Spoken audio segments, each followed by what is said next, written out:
میرے نبی نے حضرت معاذ ابن جبل سے فرمایا، معاذ الا انبئک بملاک ھذا کلہ، معاذ میں تمہیں لمبی چوڑی نصیحت فرمائی تھی کہ ساری نصیحت کا میں تمہیں خلاصہ بتاؤں؟ انہوں نے کہا اجل یا رسول اللہ، ضرور یا رسول اللہ۔ تو فاحوی باصبعیہ الی لسانہ، تو اپنی زبان کو باہر نکالا اور یوں کینچی بنائی اور اس کو یوں پکڑا اور پھر فرمایا کف ھذا، اے معاذ اپنی زبان پہ قابو رکھنا۔ وہ کہنے لگے یا رسول اللہ انؤاخذ بما نقول، جو ہم بولتے ہیں اس کا بھی حساب ہے؟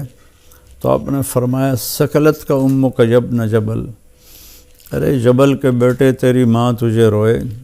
وَهَلْ يَكُبُّ النَّاسَ فِي نَارِ جَهَنَّمَ إِلَّا حَصَائِدُ أَلْسِنَتِهِمْ، تمہیں پتہ ہے سب سے زیادہ جہنم میں دھکا دینے والی یہ زبان ہوگی، اس کا گندا بول، گالی گلوچ، غیبت، جھوٹ، بہتان، نفرت کے انداز میں بولنا، حقارت کے انداز میں بولنا، ملازموں کے ساتھ گالی گلوچ کرنا، آپس میں گالی گلوچ کرنا، اور خاص طور پر میں جو حضرات یوٹیوب پر بیٹھ کے دین کے درس دے رہے ہیں ان کے آگے ہاتھ جوڑتا ہوں، اللہ کے واسطے اپنی زبان ٹھیک کرو، اپنی زبان ٹھیک کرو، اپنی زبان ٹھیک کرو۔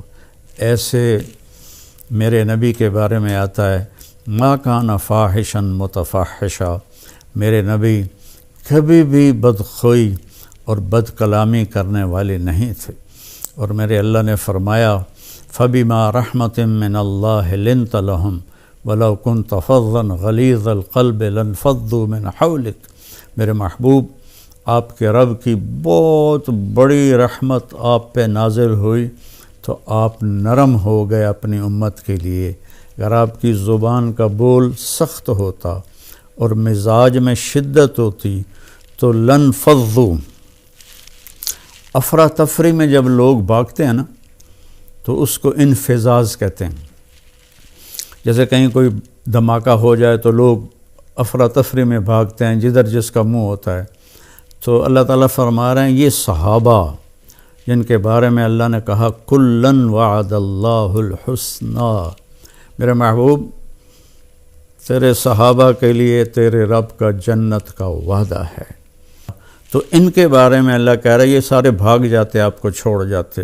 تو بھائیو اکثر جو میں تو سنتا ہی نہیں ہوں، میرے سر میں درد رہتا ہے، لیکن کبھی کبھار کان میں پڑ جاتی ہے بات تو اتنا شدید لہجہ ہوتا ہے اور اتنا حقارت آمیز لہجہ ہوتا ہے اور اتنا نفرت سے بھرا ہوا ہوتا ہے، خاص طور پر مذہبی معاملات میں اور اختلافی مسائل میں اس قدر وہ آتش فشاں پہاڑ بن جاتے ہیں کہ ان کے منہ سے آگ نکلتی ہے۔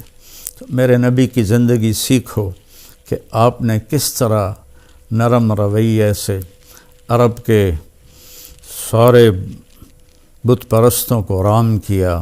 تو میں سارے بھائی بہنوں سے کہتا ہوں یہ وبا، یہ بلا ہمارے گھروں میں ہے، عورتوں میں ہے، مردوں میں ہے۔ صرف خطیبوں کی بات نہیں کر رہا، خطیب چونکہ ممبر پہ لوگوں کو خطاب کر رہا ہوتا ہے یا وہ یوٹیوب پہ لوگوں کو خطاب کر رہا ہوتا ہے تو اس کی زبان میں اگر زہر ہو تو وہ کیا دین کا کام کر رہا ہے؟ وہ کوئی اور ہی کر رہا ہے، دین کا کام نہیں کر رہا ہے۔ میرے نبی نے، میرے اللہ نے فرعون کے پاس موسیٰ علیہ السلام کو بھیجا۔ فرعون سے بڑا مجرم شاید ہی کوئی ہو جس نے کہا انا ربکم الاعلی۔ تو اللہ نے دونوں بھائیوں سے فرمایا فقولا لہ قولا لینا، کہ موسیٰ ہارون فرعون کے ساتھ نرم لہجے میں بات کرنا۔ آپ اپنے اختلاف کو ظاہر کریں، لیکن اوروں کے یہ نفرت کا بول اور حقارت کا بول یہ اللہ کے ہاں بالکل پسندیدہ نہیں، اور اس بول میں، اس لہجے میں بات کرنا یہ کوئی دین کی بات نہیں ہے، یہ نفس کی شرارت ہے۔ تو میری آپ سے گزارش ہے میٹھا بول بولیں، اگلے کو عزت دیتے ہوئے اختلاف رائے کریں، نہ کہ نفرت و حقارت کے شعلے برساتی ہوئی زبان ہو اور اگلوں کا دل چیر کے رکھ دے۔ اور سارے گھر میں مستورات اور مرد سب سے کہتا ہوں کہ اپنی زبان کے بول کو میٹھا کر لیں، اپنے نوکروں نوکرانیوں کے ساتھ خاص طور پر درگزر اور نرمی کا معاملہ کریں، سختی کا معاملہ نہ کریں۔ ایک صحابی نے آ کر کہا، یا رسول اللہ، میرا خادم ہے، غلام، وہ غلط کام کرتا ہے تو میں اس کی پٹائی کرتا ہوں، تو اس کا کیا معاملہ ہوگا آخرت میں؟ آپ نے فرمایا، تیری پٹائی کو اور اس کی غلطی کو تولا جائے گا، اگر تیری پٹائی بڑھ گئی تو تو پکڑا جائے گا۔ اور تو وہ زار و قطار رونے لگے اور کہنے لگے، یا رسول اللہ، اس کا یہی علاج ہے کہ میں اسے آزاد کر دوں۔ تو انہوں نے اپنے غلام کو آزاد کر دیا۔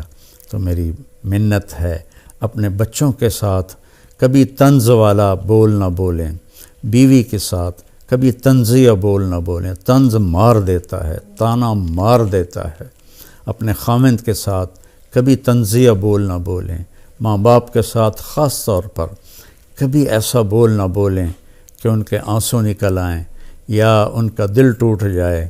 ماں باپ کی فریاد سارا مقدر بگاڑ کے رکھ دیتی ہے، اور ماں باپ کی دعا بیڑے مقدر سنوار دیتی ہے، وہاں تک پہنچتی ہے جہاں کوئی شے بھی نہیں پہنچتی۔